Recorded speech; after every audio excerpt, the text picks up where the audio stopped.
नमः शिवाय। आज हम शिव महापुराण का वायव्य संहिता उत्तरार्ध का 12वां अध्याय पढ़ेंगे। उससे पहले हमने पिछले अध्याय में पढ़ा था शिव शक्ति वर्णन, व्यास अवतार, शिव शिष्यों का वर्णन, शिवोपासना निरूपण, ब्राह्मण कर्म निरूपण। आज हम पढ़ेंगे पंचाक्षर मंत्र की महिमा। मुनि उपमन्यु बोले, हे श्री कृष्ण, वेदों एवं शास्त्रों में ओंकार और षडाक्षर मंत्र की महिमा का गुणगान किया गया है। ये मंत्र भक्त की सभी मनोकामनाओं को पूरा करता है। वेदों का सार रूप होने के कारण इसके अर्थ में बहुत सी सिद्धियां विद्यमान है। ये मंत्र परम मुक्तिदाता है। ओम नमः शिवाय मंत्र का जाप मनोरंजक तथा परे से भी परे है। इस मंत्र की बड़ी महिमा है। अत्यंत सूक्ष्म होने पर भी ये तीनों गुणों से परे है। पंचाक्षर मंत्र सभी विद्याओं का बीज है। ये मंत्र सर्वज्ञ एवं समर्थ है। ओम में ब्रह्मा स्थित है। नमः शिवाय में ईशान नामक सूक्ष्म ब्रह्मांड स्थित है। भगवान शिव तो सदा इस मंत्र में निवास करते हैं। यह मंत्र संसार से मुक्ति प्रदान करने वाला है। इस मंत्र पर अविश्वास करने वाला अधर्मी मनुष्य नरक का भागी होता है। इस पंचाक्षर मंत्र में 7 करोड़ मंत्र है तथा अनगिनत उपमंत्र है। पंचाक्षर मंत्र एवं षडाक्षर मंत्र में संपूर्ण शिव ज्ञान तथा सभी विद्याओं के तत्व है। जिसके हृदय में ओम नमः शिवाय नामक महामंत्र है, उसे अन्य किसी शास्त्र के अध्ययन की कोई आवश्यकता नहीं होती। 13वां अध्याय कालीनाशक मंत्र। कलीनाशक मंत्र। देवी पार्वती बोली, हे स्वामी, कलियुग में पाप रूपी अंधकार निरंतर बढ़ता जाता है। धर्म से विमुखता आ जाती है। धर्म के आचार विचार सभी परंपराएं एवं मर्यादाएं नष्ट हो जाती है। तब उसमें आपके भक्तों की क्या गति होगी और वे कैसे मुक्त हो पाएंगे। पार्वती जी के वचन सुनकर शिव जी बोले, हे देवी, कली युग में पंचाक्षर मंत्र का भक्ति पूर्वक जाप करने वाले मनुष्य को मुक्ति मिल जाती है। पापियों, निर्दयी एवं कुटिल जन भी श्रद्धा भावना से पंचाक्षर मंत्र का जाप करने से भव सागर से पार हो जाते हैं। पंचाक्षर मंत्र के जपने से शिवलोक की प्राप्ति होती है। ये सर्वोत्तम मंत्र है। महर्षि इसी मंत्र के प्रभाव से स्वधर्माचरण करते हैं। प्रलय आने पर सभी स्थावर जंगम जीव नष्ट हो जाते हैं। तब मैं ही एकमात्र जीवित रहता हूँ। सारे वेद और शास्त्र मुझ में लीन हो जाते हैं। फिर नई सृष्टि का आरंभ होता है। सृष्टि के पुनः आरंभ में जब श्रीहरि क्षीर सागर में सो रहे थे, उस समय उनकी नाभि से पंचमुखी ब्रह्मा की उत्पत्ति हुई। उन्होंने सृष्टि की रचना करने हेतु मेरी तपस्या की। तब मैंने ब्रह्मा जी को साक्षात दर्शन देकर उन्हें नमः शिवाय, ओम नमः शिवाय मंत्र की दीक्षा दी। इसी मंत्र के प्रभाव से उन्होंने देवताओं, दानवों, ऋषियों एवं प्राणीजन की रचना की। नमः शिवाय ये 5 अक्षरीय मंत्र महामहिमागवान है और सारे जगत की बीज रूप है। इसे वेदों से उत्तम माना गया है। मेरे द्वारा प्रकट प्रथम विद्या यही है। वामदेव इसके ऋषि है और पंक्ति छंद है। मैं इस मंत्र का देवता हूँ। ये मेरा परम प्रिय मंत्र है। पंचाक्षर मंत्र कलियुग में इस भवसागर से तारने वाला मंत्र है। 14वां अध्याय व्रत ग्रहण करने का विधान। भगवान शिव बोले, हे प्रिय, ऐसा व्रत जो क्रिया और श्रद्धा से हीन हो निष्फल होता है। तभी सिद्ध व्यक्ति श्रद्धा भाव बढ़ाते हैं और तत्व ज्ञाता गुरु की शरण में जाते हैं। प्राणीजन शरीर, मन और वाणी द्वारा उनका पूजन करते हैं और यथा योग्य वस्तुओं का दान करते हैं।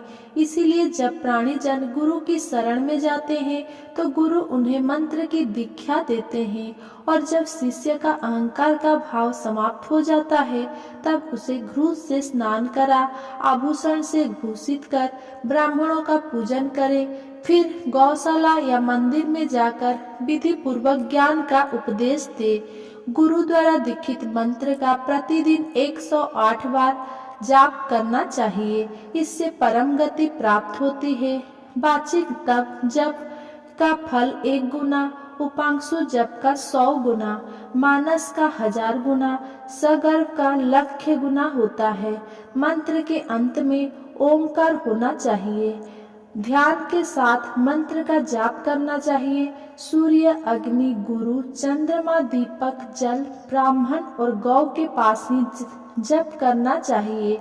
वशीकरण हेतु पूर्व, घात करने हेतु दक्षिण, धन प्राप्ति हेतु पश्चिम, शांति हेतु उत्तर की ओर मुख करके जाप करना चाहिए। आचारहीन व्यक्तियों को लोक निंदित निंदक माना जाता है, तब उत्तम धन एवं श्रेष्ठ विद्या को आचार माना जाता है।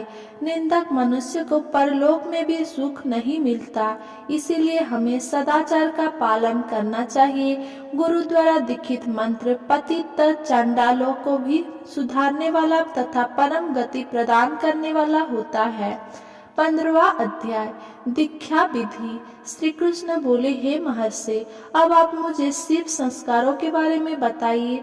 यह सुनकर उपमन्यु बोले, हे श्री कृष्ण, मनुष्य द्वारा 6 मार्गों को शुद्धि कर लेना संस्कार कहलाता है। ज्ञान प्रदान करने वाले तथा बंधनों का नाश करने वाले संस्कार दीक्षा कहलाते हैं। साभंबी, सांभी एवं मांत्री।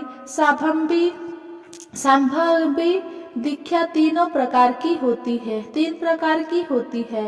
साभंबी तीव्र और तीव्रतरा 2 प्रकार की होती है। पाप नष्ट करने वाली तीव्र तथा आनंद प्रदान करने वाली तीव्रतरा साभंबी दीक्षा कहलाती है। योग मार्ग से शिष्य शरीर में प्रवेश कर गुरु द्वारा दी गई दीक्षा शक्ति दीक्षा कहलाती है। कुंड कुंडल सहित की गई क्रिया दीक्षा मांत्री दीक्षा कहलाती है। शिष्य को अपने गुरु के गौरव को बढ़ाने हेतु नित उनका पूजन करना चाहिए। गुरु और भगवान शिव में कोई अंतर नहीं मानना चाहिए। हमें गुरु आज्ञा का अनुसरण करना चाहिए। भगवान गुरु जो सर्वेश्वर शिव के परम भक्त थे, परम मुक्तिदायक है। गुरुदेव अपनी शरण में आए ब्राह्मणों शिष्य की 1 वर्ष, क्षत्रिय की 2 वर्ष एवं वैश्य की 3 वर्ष तक परीक्षा करे। जो शिष्य दुख एवं ताड़ना पाकर भी मौन रहे और दुख का अनुभव ना करे, उन्हें शिव तत्पात्र एवं शिव संस्कार योग्य मानना चाहिए। परीक्षा लेने के पश्चात गुरु को संप्रेम दीक्षा देनी चाहिए। 16 अध्याय शिव भक्त वर्णन। उपमन्यु बोले, हे श्री कृष्ण, है संस्कारों को ग्रहण करते समय सर्वप्रथम शुभ दिन और शुभ समय देखे। भूमि पर शिल्प से मनोहर मंडल की रचना करे, जिसके मध्य में वेदी हो। ईशान कोण से 8 दिशाओं में कुंडल बनाए, फिर चंदवा, ध्वजा, पताका, मालाओं से उसे शोभित करे। वेदी के मध्य में सुंदर मंडप होना चाहिए। फिर सोने चांदी द्वारा ईश्वर का आह्वान करे। सोना चांदी ना होने पर चावल, सिंदूर, पुष्प से आह्वान करे। 2 हाथ लंबा श्वेत या लाल कमल बनाए, जिससे 8 कर्णिका हो। वेदी पर धान, चावल, सरसों, तिल, पुष्प, कुशा बिछाकर कलश की स्थापना करे। कलश में जल भरकर सुगंधित पुष्प, अक्षत, कुशा, दूर्वा डाले तथा उस पर नया लाल वस्त्र लपटे। स्वयं आसन ग्रहण करे। मंडल के मध्य में महेश्वर का पूजन करे। फिर भगवान शिव का आह्वान करते हुए कलश का पूजन करे। दक्षिण में शिव जी के अस्त्र को पूजे तथा मंत्रोच्चारण करते हुए यज्ञ आरंभ करे। शिव अग्नि में प्रधान आचार्य होम करे तथा भगवान शिव से सांसारिक दुखों से मुक्ति दिलाने की प्रार्थना करे। फिर शिष्य शिव जी की 3 बार परिक्रमा करे और दंडवत प्रणाम करे। फिर शिव मंत्र का उच्चारण करते हुए शास्त्रानुसार गुरु शिष्य के शरीर में प्रविष्ट होकर मूल मंत्र के तर्पण में 10 आहुतियां दे। तत्पश्चात शिष्य पुनः स्नान कर शुद्ध वस्त्र धारण करे और पुनः कुश के आसन पर बैठे। गुरु शिव नाम जपते हुए शिष्य के शरीर पर भस्म लगाए। फिर शिष्य के कान में शिव मंत्र का उपदेश दे। मंत्र की शिक्षा लेकर शिष्य उस मंत्र का उच्चारण कर शिव जी को प्रणाम करे। तत्पश्चात गुरु शिष्य को अभिमंत्रित रुद्राक्ष और शिव मूर्ति भेंट करे और शिष्य उसे सम्मान पूर्वक ग्रहण करे। 17वां अध्याय शिव तत्व साधक। उपमन्यु बोले, हे कृष्ण जी, कला तत्व भवन वन पद मंत्र आदि 6 अध्याय हैं। निवृत्ति प्रतिष्ठा विद्या शांति और अतीत 5 अध्याय है जो जागृत कहे जाते हैं। पृथ्वी को तत्वाध्वा कहा जाता है। त्रिलोकीनाथ भगवान शिव तो तत्व सहायक है। उनके तत्व की गणना करना असंभव है। अभिमंत्रित रुद्राक्ष भेंट करने के बाद गुरु को शिष्य सहित मंडल में जाकर शिव पूजन करना चाहिए। 4 सेर चावलों की खीर बनाकर आधी खीर भगवान शिव को अर्पित कर देनी चाहिए। फिर नकार मकार आदि 5 कलशों पर 5 वर्ण धारण कराए। मध्य में ईशान, पूर्व में पुरुष, दक्षिण में अघोर, पश्चिम में साध्योजात, उत्तर में वामदेव को स्थापित करे। कलशों की प्रक्षित कर हवन आरंभ करें। फिर आधी खीर को होम कर दे, बाकी को प्रसाद समझकर ग्रहण करे। तर्पण कृत्य कर्म कर पुण्णाहुति दे। ओम नमः शिवाय से प्रतिदिन प्रदीपन कर 3 आहुतियां दे।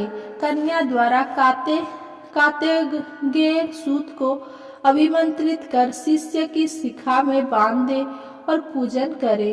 भगवान शिव का ध्यान और पंचाक्षर मंत्र का जप करते हुए शिष्य रात्रि को सोए और रात्रि में जो स्वप्न देखे उसे विस्तार पूर्वक अपने गुरु को बताए। 18वां अध्याय षड्ध्व सधन विधि। उपमन्यु बोले, हे श्री कृष्ण, तत्पश्चात आचार्य की आज्ञा से स्नान कर नित्य कर्म कर ध्यान लगाकर हाथ जोड़कर वहां से प्रस्थान करे। पुष्प अर्चन और शिव नाम का उच्चारण करते हुए मंडल में आकर ईशान देव का पूजन करे। अग्नि होम करे। फिर आहुतियां डालकर बागेश्वरी का पूजन कर बागीश को प्रणाम कर मंडल में देवता का पूजन करे। गुरुदेव शिष्य को मंत्र द्वारा शुद्ध करे। फिर पुण्य आहुति देकर ब्राह्मण का पूजन करे। 3 आहुतियां डालकर भगवान शिव का स्मरण करे। तत्पश्चात नील रुद्र बागेश्वरी तेजस्विनी शिव शक्ति का चिंतन करे। फिर गुरु कैंची का प्रक्षेपण कर शिष्य की शिखा छेदन करे। फिर उसे गोबर में स्थापित कर अग्नि में होम कर दे। मंडल में विराजमान भगवान शिव और देवी पार्वती का ध्यान करते हुए उनसे प्रार्थना करते हुए कहे, हे देवादिदेव कृपा निधान, आपकी परम कृपा से ही षड्ध्व का शोधन हुआ है और इसे अव्यय धाम की प्राप्ति हो। आप नाड़ी संधान के साथ पंचभूतों की शुद्धि करें। फिर 3 आहुतियां डालते हुए अणिमा का निरूपण करें। तत्पश्चात त्रिलोकीनाथ भगवान शिव और देवी जगदम्बा का पूजन कर अपने पुण्य कार्य को सफल करने की प्रार्थना करें। 19वां अध्याय साधन भेद निरूपण। उपमन्यु बोले, हे श्री कृष्ण, मंडप के मध्य में भगवान शिव का पूजन करके वहां कलश की स्थापना करे और फिर हवन करे। हवन करने हेतु शिष्य को सिर खोले हुए मंडप में बैठा दे। उसके पश्चात 100 आहुतियां का हवन करने के बाद सुगंधित पुष्प मिले मिले जल से अभिषेक करे और शिष्य को देवादिदेव भगवान शिव संबंधी विद्या प्रदान करे। तत्पश्चात शिष्य को साधन करने की रीति बताएं। साधन उपदेश को शिष्य ग्रहण करके गुरुदेव के सामने ही मंत्र का उच्चारण करे। साधन मूल मंत्र का पुरस्चरण होता है। इस प्रकार विधि विधान से भक्ति पूर्वक आराधना पूर्ण करने के पश्चात खीर का प्रसाद अर्पण करे और दंडवत प्रणाम करे। तत्पश्चात आसन पर बैठकर भगवान शिव का स्मरण करते हुए ध्यान लगाकर दीक्षित मंत्र का जाप करना आरंभ कर दें। इस मंत्र के 1 करोड़ अथवा सामर्थ्य अनुसार जप करें।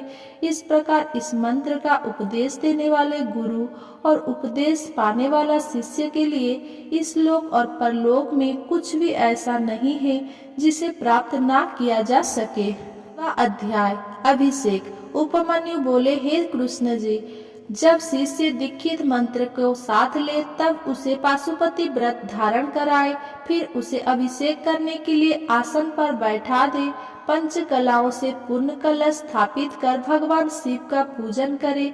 मध्य के कलश के जल से शिष्य का अभिषेक करे। फिर देवादिदेव भगवान शिव को सुंदर वस्त्र एवं आभूषण से सुशोभित कर शिव मंडल में आराधना करनी चाहिए। करे 108 आहुतियां डालकर हवन संपन्न करे। फिर शिव जी की मूर्ति को वहां से उठा ले। शिव घट तथा अग्नि का पूजन और आराधना करे। फिर अश्वशोधन की क्रियाएं पूर्ण करे। भगवान शिव में असीम श्रद्धा और भक्ति भाव रखने वाले और शिव शास्त्रों को जानने वाले विद्वान और ज्ञानी ही शिव मंत्र को दुर्लभ समझते हैं, इसीलिए शक्ति संस्कार कर निरूपण करते हैं। अगर मेरा ये वीडियो आपको पसंद आया हो तो मेरा वीडियो को लाइक, कमेंट, शेयर करें एंड मेरा चैनल को सब्सक्राइब करें। धन्यवाद।